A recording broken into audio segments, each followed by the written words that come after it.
دانش صاحب آپ یہ بتائیے کہ کریک مرینا پروجیکٹ کا اس وقت کیا اسٹیٹس ہے؟ سر اس پہ سٹیٹس یہ ہے کہ ابھی پروجیکٹ کے 8 ٹاورز میں سے 3 ٹاورز جو ہیں وہ پارشلی کنسٹرکٹڈ ہے. ایک کوئی 20% پہ آیا ہوا ہے میرے اندازے سے, اور ایک کوئی 60% اور ایک کوئی 30% پہ. فنیشنگ کسی کا بھی نہیں ہوا ہوا, صرف گرے اسٹرکچر کھڑا ہوا ہے اس وقت. ٹھیک ہے, تو یہ 18 سال میں کیا صرف 3 وہ بن پائے, ٹاورز بن پائے؟ صرف اور صرف 3, اس کے علاوہ کوئی اور مزید کنسٹرکشن نہیں ہوئی ہے. اور یہ بھی جو کنسٹرکشن ہوئی تھی میرے اندازے سے صرف 16, 17, 18 میں ہوئی, اس سے پہلے نہ ہوئی ہے نہ اس کے بعد ہوئی ہے. اچھا, تو آپ یہ کہہ رہے ہیں کہ 2018 کے بعد آج تک یہاں پہ کوئی کنسٹرکشن نہیں ہوئی ہے؟ سر میں جاتا ہوں, آتا جاتا ہوں, وہاں پہ میرا راستہ بھی بنتا ہے وہاں سے آنے جانے کا, اور میں روز دیکھتا ہوں, روز میں افسوس کرتا ہوں کیونکہ وہاں پر کوئی فزیکل چیز نظر نہیں آ رہی کہ وہاں پر کوئی ڈمپرز کھڑے ہوئے ہیں یا کوئی سریا بچایا جا رہا ہے یا کوئی سیمنٹ مکسنگ ہو رہی ہے, کچھ بھی نہیں ہے. اچھا, یہ بتائیے کہ اس پروجیکٹ کا ذرا ایک بریف بیک گراؤنڈ بتا دیجیے, کب شروع ہوا تھا اور اس کے دوران کیا کیا جو ہے وہ اس میں جو ہے وہ رکاوٹیں آئی ہیں اور کس کس طرح سے ڈیولپمنٹس ہوئی ہیں؟ سر یہ پروجیکٹ سٹارٹ ہوا تھا 2004 2005 کے بیچ میں. یہ ایک پروجیکٹ تھا جو ڈی ایچ ای کی زمین پہ کھڑی ہو رہی تھی. ڈی ایچ ای کی زمین تھی اور ایک کمپنی تھی مائنڈ ہارٹ سنگاپور. یہ کوئی ریناؤنڈ آرکیٹیکچرل فرم ہے, کنسلٹنگ فرم ہے, انجینئرنگ فرم ہے. ان کو یہ پروجیکٹ دیا گیا تھا, کوئی 19 ایکڑ کا زمین تھی, بالکل پانی کے ساتھ میں D H A golf club کے برابر میں.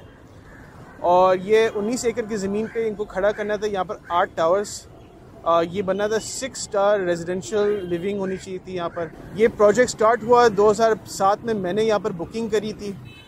2007 میں نے اگریمنٹ کیا جو مائنڈ ہارٹ کمپنی کے ساتھ میں, اور انہوں نے یہ بتایا تھا کہ 2009 میں ہم آپ کو چابی دے دیں گے اپارٹمنٹ کا. 2009 آیا تو فور وٹ ایور ریزن وہ کہتے ہیں کہ ایسا ڈیلے ہو گیا, اب ہم آپ کو 2012 میں دیں گے. 2011 میں کیا ہوا کہ ڈی ایچ اے کے ساتھ میں ان کا ڈسپیوٹ ہو گیا. ڈسپیوٹ اس نوعیت کا تھا کہ ڈی ایچ اے نے ایلیگیشن لگائی تھی ان کے اوپر کہ یہ لوگ جو پبلک کے پیسے ہے جو انہوں نے لیا ہے وہ سائفن آف کر رہے ہیں, ملک سے باہر لے کے جانے کی کوشش کر رہے ہیں, منی لانڈرنگ کر رہے ہیں. اس کے اوپر ڈی ایچ اے نے اسٹے لے لیا تھا ان کے خلاف کورٹ سے. یہاں پر سندھ ہائی کورٹ میں ایک کیس چلا تھا, اسٹے ملا تھا ان کو, اور یہ اسٹے چلتا رہا. ان کے ایک میکینزم بنا تھا اس کے اوپر کہ چیکس اینڈ بیلنس کے ساتھ میں اکاؤنٹس آپریٹ کرے جائیں گے. اس کے باوجود بھی پروجیکٹ بنانی 2019 کے اندر ڈی ایچ اے کے ساتھ میں ان کی سیٹلمنٹ ہوئی تھی. سیٹلمنٹ میں یہ بتایا گیا تھا یا یہ اگری کیا گیا تھا کہ جو پروجیکٹ ہے وہ 2 فیزز کے اندر ڈیلیور ہوگا. پہلا فیز آپ کو جون 2022 میں ملے گا اور بعد میں باقی آپ کے اپارٹمنٹ ملیں گے. آج ہم 2023 میں کھڑے ہوئے ہیں اور ڈیلیور تو کچھ بھی نہیں ہوا آج تک. یہ اس طرح کی کانٹروورسیز چلتی رہی یہاں پر. کبھی کانٹریکٹر بھاگ گیا ان کا, کبھی کانٹریکٹر کے ساتھ میں ڈسپیوٹ ہو گیا, کبھی کوئی دوسرا بزنس گروپ میں آ کے اس نے کوئی پنگا کیا. اصل میں بات یہ ہے کہ یہ پروجیکٹ جو ہے یہ مائنڈ ہارٹ نے لیا ضرور ہے, بس شاید ان کی بس کی بات نہیں تھی. تو انہوں نے سوچا کہ بہتر یہ ہے کہ ہم کسی کو انگیج کر لیتے, کسی کو یہ پروجیکٹ بیچ دیتے ہیں, کسی پارٹنر کو لے آتے ہیں. اب یہ کرتے کرتے 5-6 دفعہ یہ پروجیکٹ بیچا ان لوگوں نے ویریس گروپس کو, اور ہر دفعہ بیچا تو ہر دفعہ کسی کے ساتھ میں ڈسپیوٹ ہو گیا ان کا. اب نہ صرف الاٹیز ان سے ناراض ہے, بٹ جو انویسٹرز تھے, پارٹنرز تھے, وہ بھی ناراض بیٹھے ہوئے. کسی نے کیس فائل کیا ہوا ہے, کسی نے ایف آئی آر کٹائی ہوئی ہے, الاٹیز نے بے انتہاشا کیسز فائل کرے ہوئے ان کے اوپر. بٹ ابھی بھی نتیجہ یہ ہے کہ ہم بیٹھے ہوئے 18 سال بعد اور ہاتھ میں کچھ بھی نہیں ہے ہمارے. یہ بتائیے گا کہ آپ نے بتایا کہ 19 ایکڑ زمین ہے. 19 ایکڑ زمین تقریباً 92,000 گز زمین بنتی ہے. تو آپ کے خیال میں اس کی مالیت کتنی ہوگی اس زمین کی؟ سر یہ ہم بلینز کے بارے میں بات کر رہے ہیں. اگر آج ہم دیکھیں ڈی ایچ اے فیز 8 میں پراپرٹی کی ویلیوز کے حساب سے, اگر ہم ایوریج بھی نکالیں, اگر اس کو ریزیڈینشیل بھی ٹریٹ کریں نا اس کو, تو آپ اس کو سمجھے کہ یہ کوئی 100 بلین روپیز تو چھوٹی اماؤنٹ ہے. مطلب یہ جو پروجیکٹ جو فروخت کیا جا رہا تھا ویریس پارٹیز کو 2005 سے, کبھی کسی کو $13 ملین میں بیچا, کسی کو $18 بلین میں بیچا, کسی کو $25 بلین میں بیچا. تو کہنے مطلب یہ ہے کہ یہ بہت ہی زیادہ قیمتی لینڈ ہے. یہ بہت قیمتی لینڈ ہے, یہ بہت یونیک لینڈ بھی ہے. یہ بالکل سمندر کے ساتھ میں ڈی ایچ اے کے فیز 8 کے کونے میں ہے.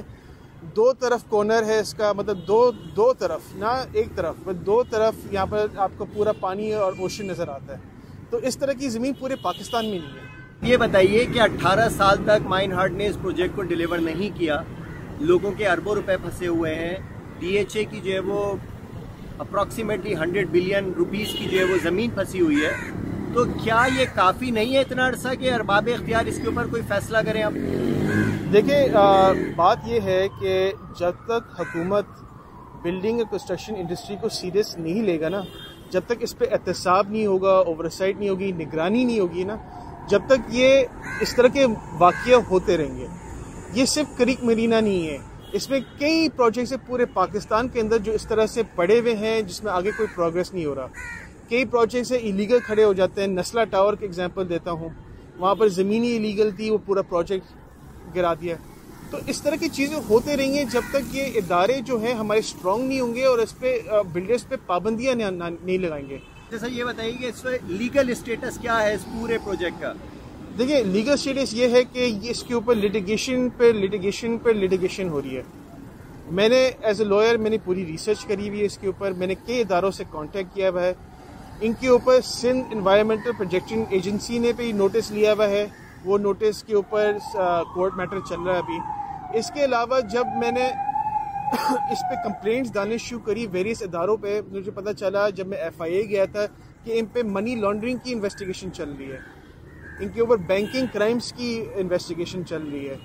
اس نے ایک زمانے نیب نے بھی انکوائری سٹارٹ کری تھی جس پہ ایک کمپرومائز ہوا تھا. وہ کمپرومائز ٹوٹ گیا، اب نیب بھی شاید اس میں ایکٹیویٹ ہوگا دوبارہ. تو کئی اداروں نے اس پہ کاگنیسنس لینا شروع کیا ہے. بٹ ان کیسز سے پروجیکٹ نہیں بنے گا، ہمارے پیسے واپس نہیں ملیں گے. ہاں، ہو سکتا ہے ایک بلڈر کو سزا مل جائے، کوئی احتساب ہو جائے، کوئی اکاؤنٹیبلٹی ہو جائے، بٹ الٹیمیٹلی ہم چاہتے ہیں ایز اے لاٹیز کہ یہ پروجیکٹ بنے اور ہم کو ڈلیور ہو. اگر نہیں بنا سکتے آپ پروجیکٹ، برائے مہربانی ہمارے پیسے واپس کر دیں. یہ میری ریکویسٹ ہے. آپ کے 18 سال سے تو پیسے واپس نہیں مل پا رہے ہیں. آپ یہ بتائیے آپ کس سے اپیل کرنا چاہیں گے؟ آپ 2023 میں کس سے آپ چاہیں گے کہ اس پہ نوٹس لے یا اس پہ کچھ کوشش کرے کہ اس مسئلے کو فائنلی حل کر دیا جائے؟ سب سے پہلے میں میسج بھیجنا چاہتا ہوں ایڈمنسٹریٹر ڈی ایچ اے کو کہ کائنڈلی اس میٹر کو سیریس لیں. یہ ایک ریپوٹیشنل ایشو ہے. سیکنڈلی میں پرائم منسٹر صاحب کو اور حکومت کو میں ریکویسٹ کرتا ہوں کہ کائنڈلی اس پہ ایکشن لے.